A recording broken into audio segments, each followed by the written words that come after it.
Assalamualaikum.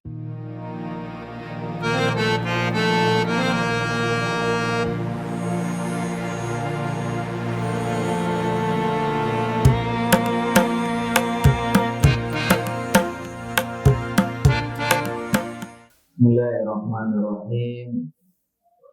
Assalamualaikum warahmatullahi wabarakatuh.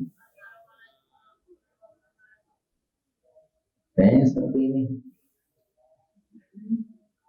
Perlu kasih pantun kali dulu ya. Makan donat nggak bagi-bagi. Biar semangat diulang lagi. Assalamualaikum warahmatullahi wabarakatuh.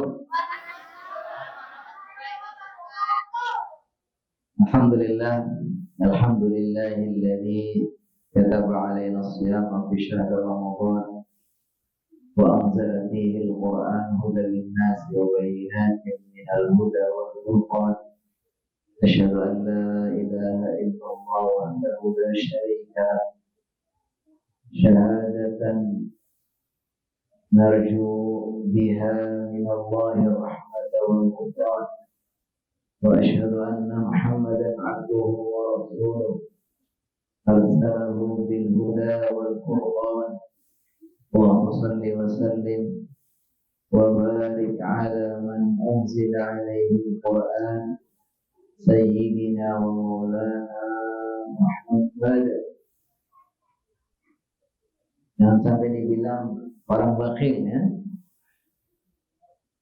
Wa ala Allahumma shalli wa sallim ala sayyidina Muhammad wa ala alihi wa ashabihi wa ansarihi wa junudihi ahli sidqi wal ihsan. Amma ba'du, yaqulu Allah ta'ala fi kitabihil karim, subhanaka la ilma lana illa ma 'allamtana innaka antal alimul hakim.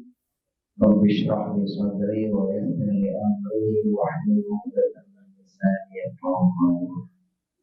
Kita muliakan, kita hormati bersama para alim ulama, para tokoh masyarakat, wabil khusus kepada pengurus PKM dan seluruh jajarannya, dan umumnya kepada seluruh jamaah sholat isya, menyambung sholat tarawih dan witir. Walaupun tidak saya sebut satu persatu, tidak mengurangi rasa respect saya, rasa bangga saya ya. Di sini ini program Ramadannya khusus, ceramahnya aja serius banget. Biasanya kalau tempat lain hanya kultum saja. Kultum artinya kuliah 7 menit. Tapi kalau di sini kultum kuliah terserah antum. Bisa lama. Insya Allah ini pertanda bahwa jemaah di sini luar biasa, berusaha untuk bersungguh-sungguh memaksimalkan ibadahnya di bulan Ramadan, berusaha untuk menjadikan Ramadan menjadi Ramadan yang terbaik. Insya Allah. Alhamdulillah, kita panjatkan puja dan syukur kepada Allah Subhanahu wa Ta'ala sampai malam ini, malam ke-6, 7 mana? Oh, puasa ke-6 malam ke-7 ya. Lupa ya.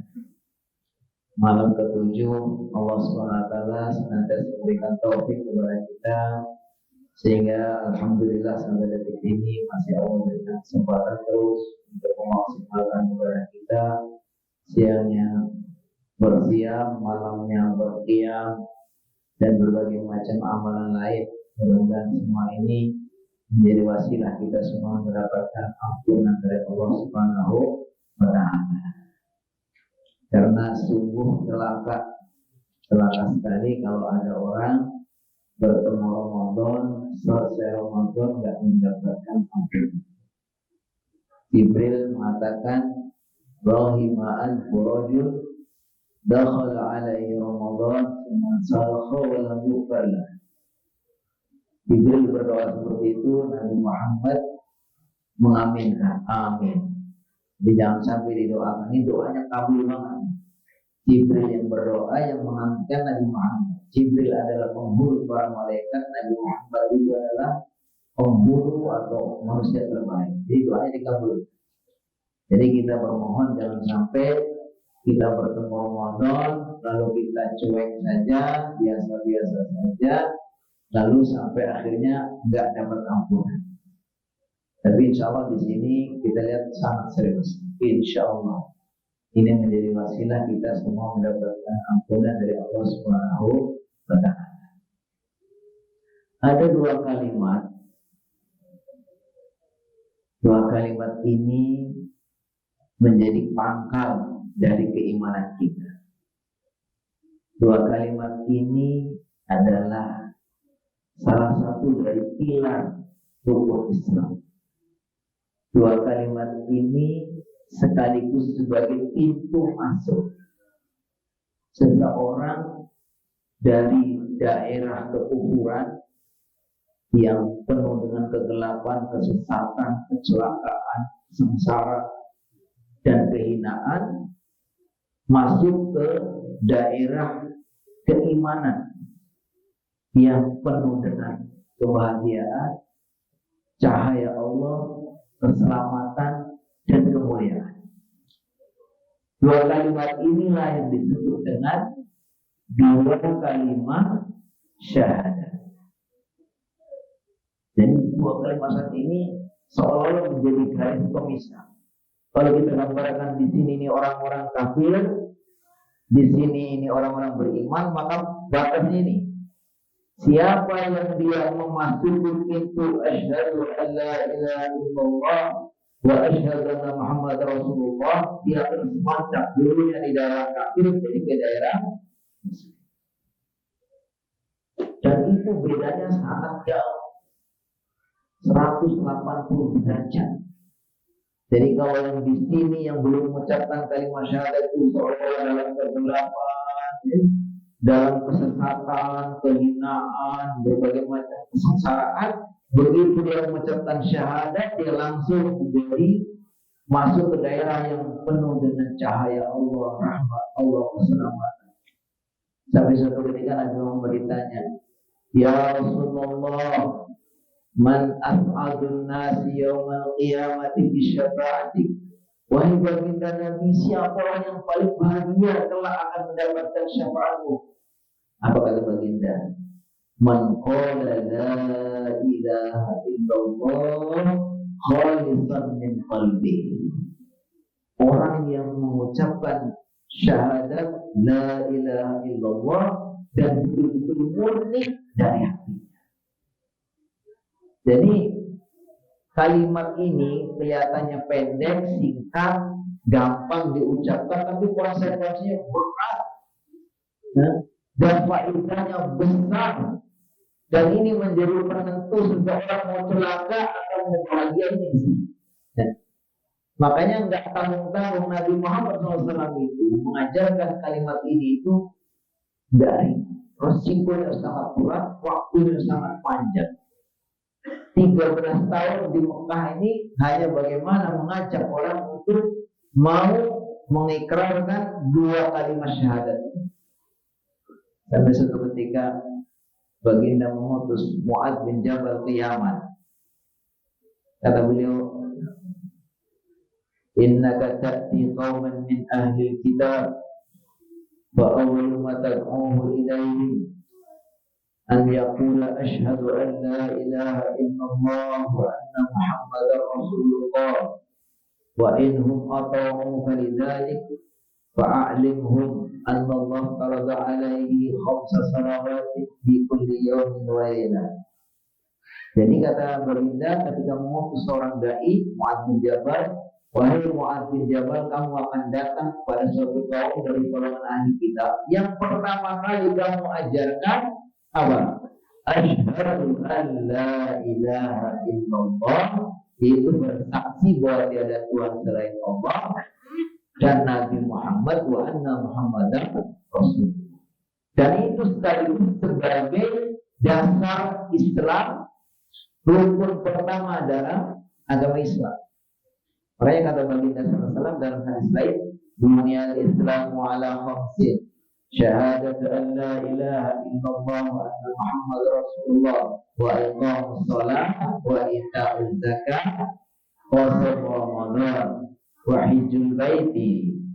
Pada apa ya? Pintar-pintar ya.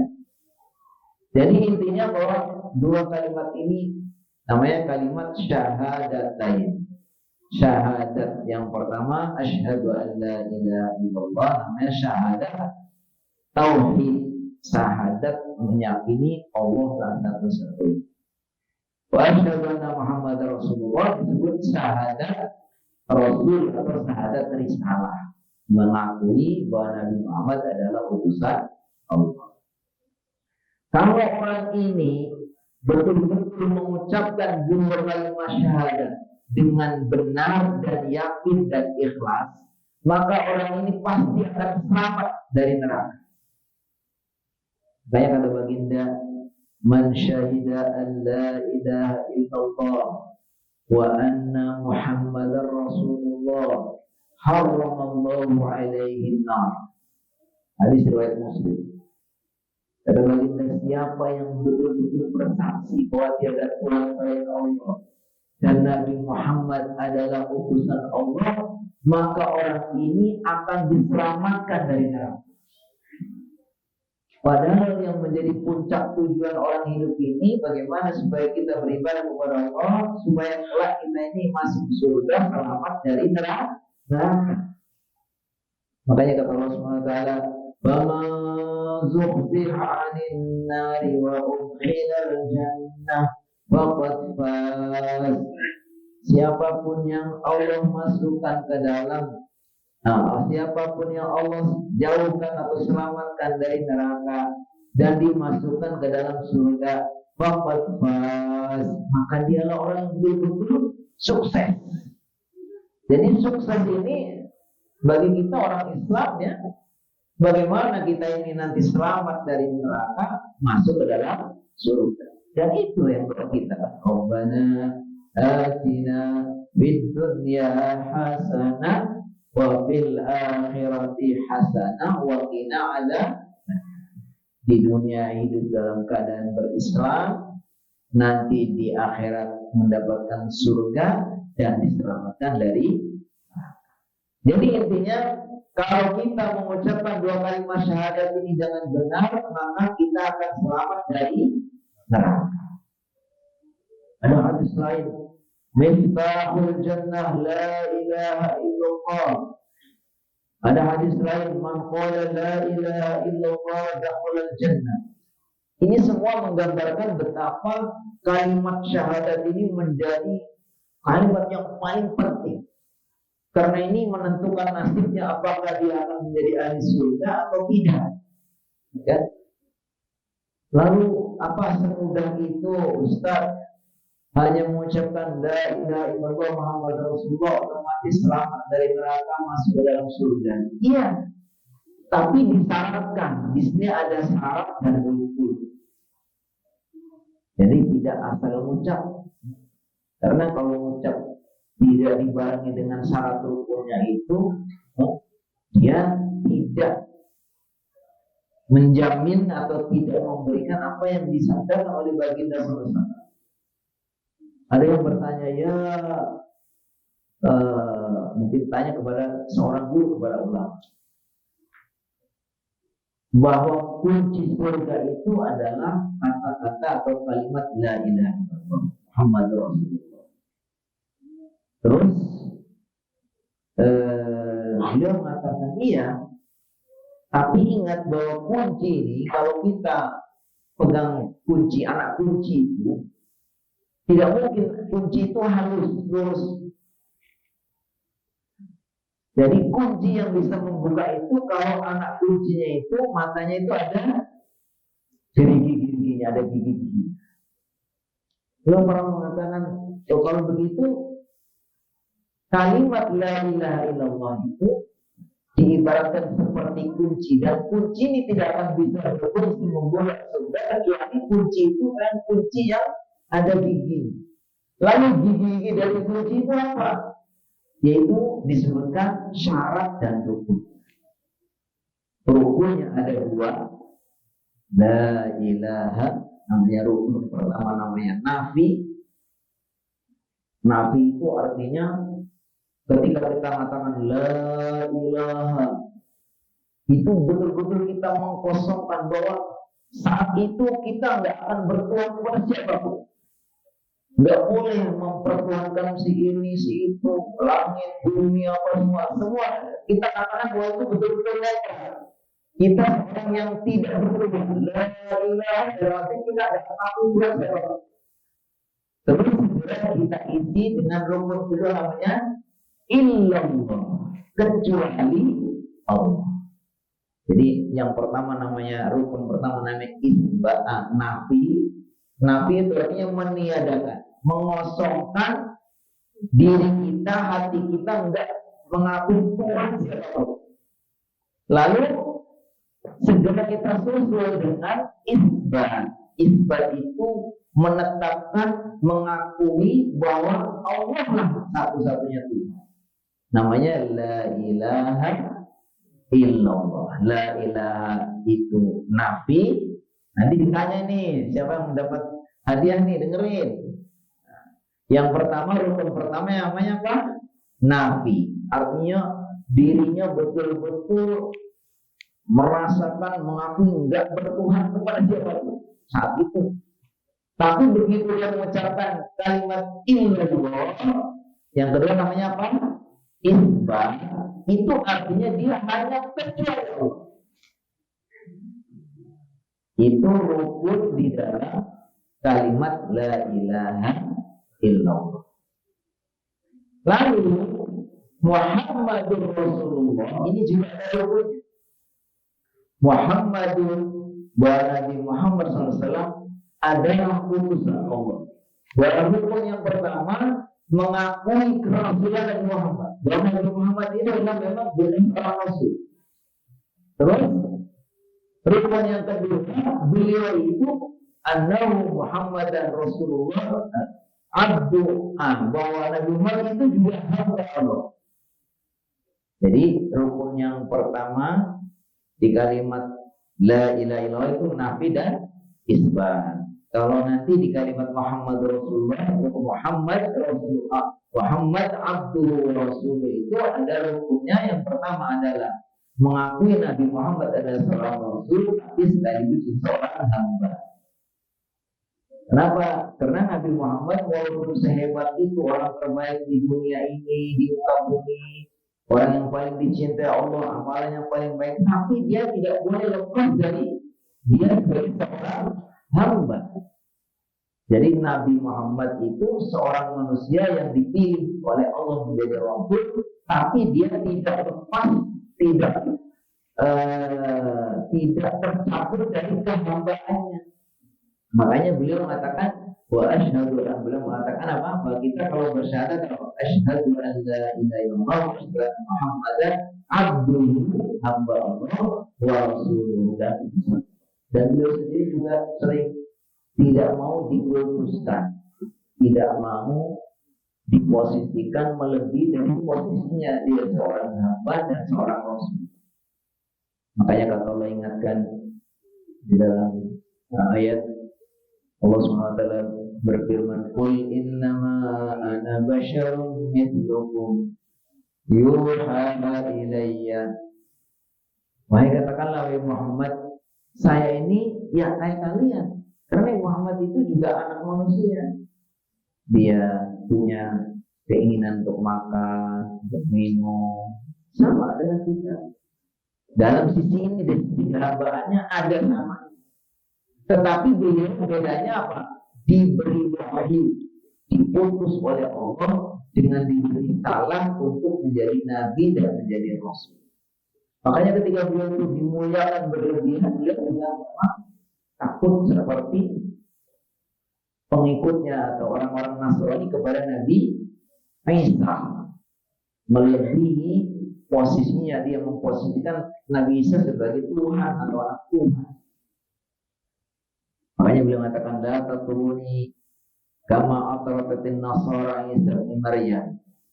Faqulu inni Abdullah wa Rasul. Kata beliau, jangan kalian berlebihan memuji aku, memuliakan aku.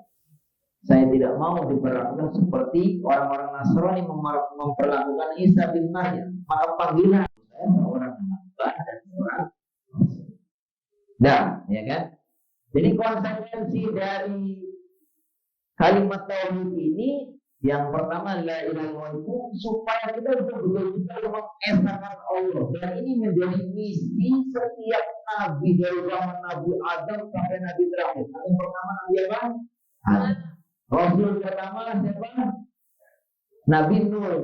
Dari zaman Nabi Adam, terus Rasul pertama Nabi Nuh sampai Nabi terakhir, zaman terakhir Nabi Muhammad. Itu semua nabi, semua rasul itu tugasnya bagaimana menyampaikan kalimat tauhid ini supaya orang betul-betul mengesahkan Allah.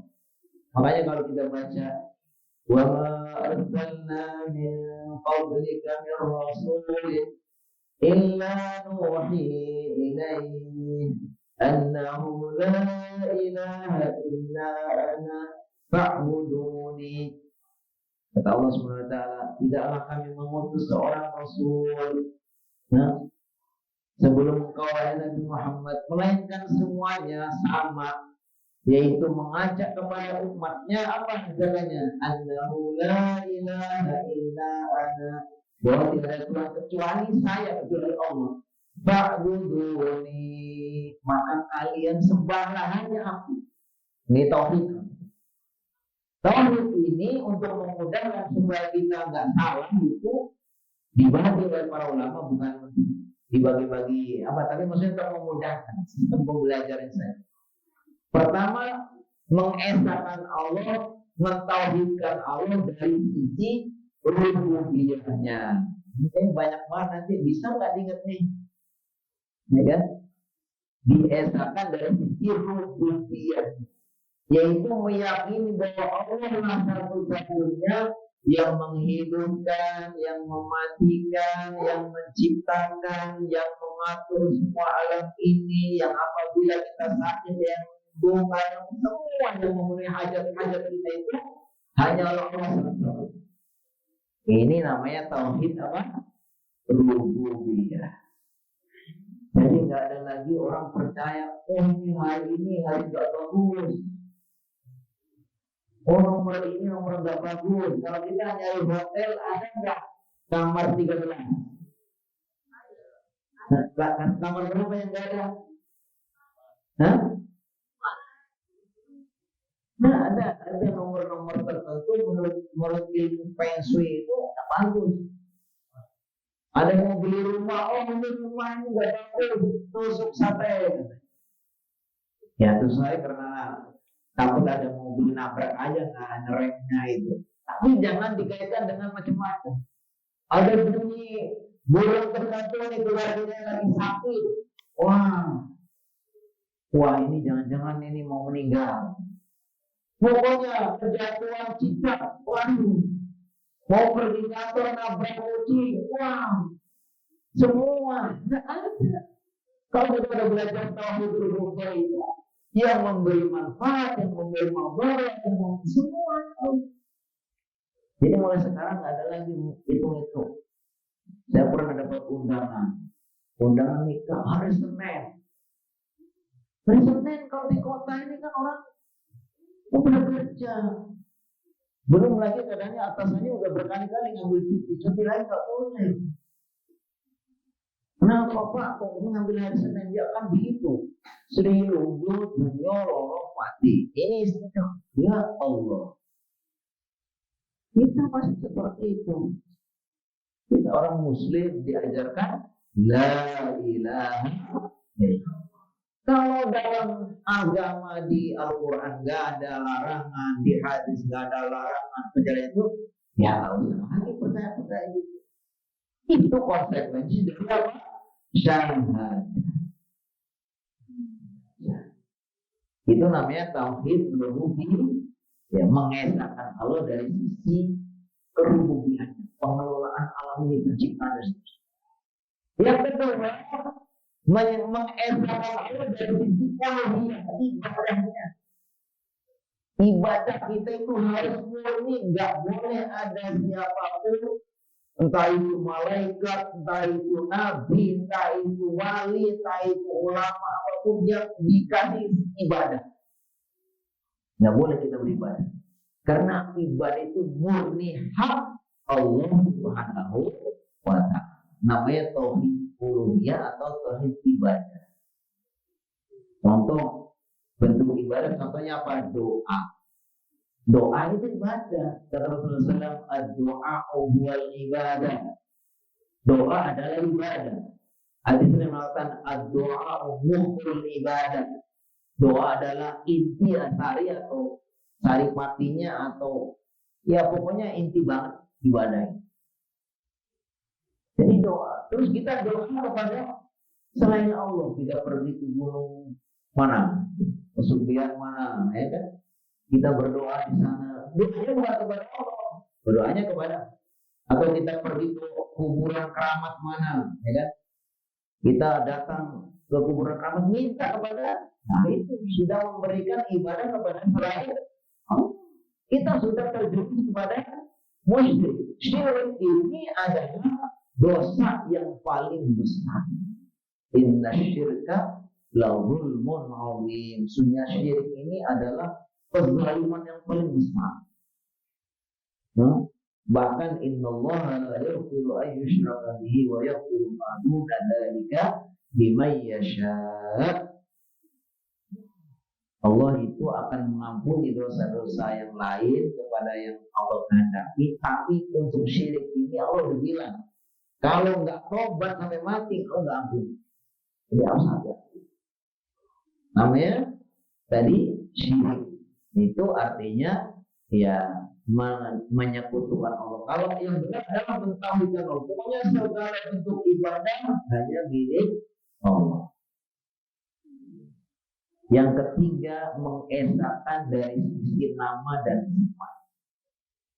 Nama-nama dan sifat Allah itu ya hanya untuk Allah. Nggak boleh kita sekutukan dengan yang lain. Contoh, Allah Maha melihat, manusia melihat.